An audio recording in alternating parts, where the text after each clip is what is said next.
안녕하세요. 갤러리 성형외과 원장 정환주입니다. 특히나 코끝 성형을 할 때는 자가 연골을 사용하게 되는데 저희가 주로 사용하는 연골의 종류가 코 안에 들어있는 비중격 연골, 그 다음에 귀연골, 그리고 가슴 늑연골이라고 우리가 갈비뼈라고 부르는 그 뼈에 연골 부분이 있거든요. 그 연골을 사용해서 수술을 하는 것이 자가 늑연골 코 성형이라고 합니다.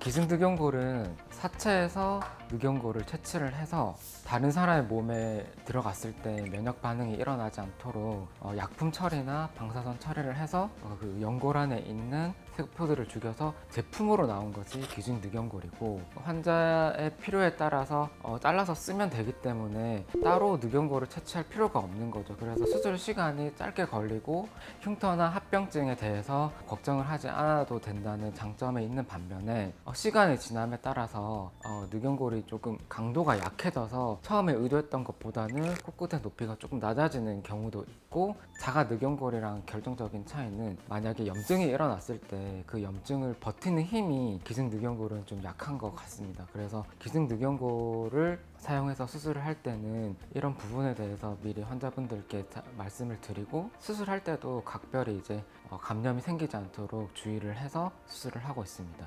그리고 자가 늑연골은 앞서 말한 기승늑연골에 비해서 유지력이 좋고 염증에도 강하다는 아주 큰 장점이 있는데, 반면에 늑연골을 떼면서 이런 기흉과 같은 합병증이 생길 수도 있고 흉터가 남는 문제도 있을 수가 있고, 그리고 우리가 코끝에 쓰는 다른 연골, 비중격 연골이나 귀연골에 비해서 좀 더 딱딱한 느낌이 있어가지고 자가 늑연골을 써서 코 수술을 할 때는 연골 지시대로는 늑연골을 쓰고 코끝에 조금 더 부드러운 느낌을 하기 위해서 코끝에는 귀연골을 이식을 하는 경우도 많습니다.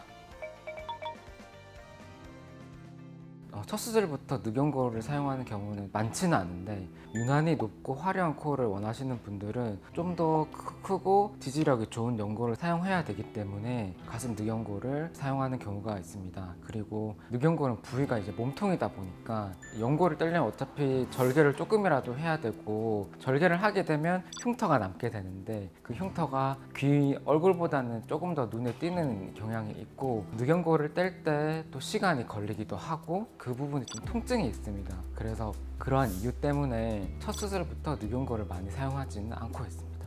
오늘은 늑연골을 사용한 코 수술에 대해서 알아봤는데, 자가 늑연골을 사용을 해야 되는 경우는 대부분 이제 재수술인 경우가 많기 때문에 재수술을 할 때는 특히나 이제 수술 후에 안정성을 위해서라도 가능하면 자가 늑연골을 사용해서 수술하는 것이 좋다고 생각합니다. 감사합니다.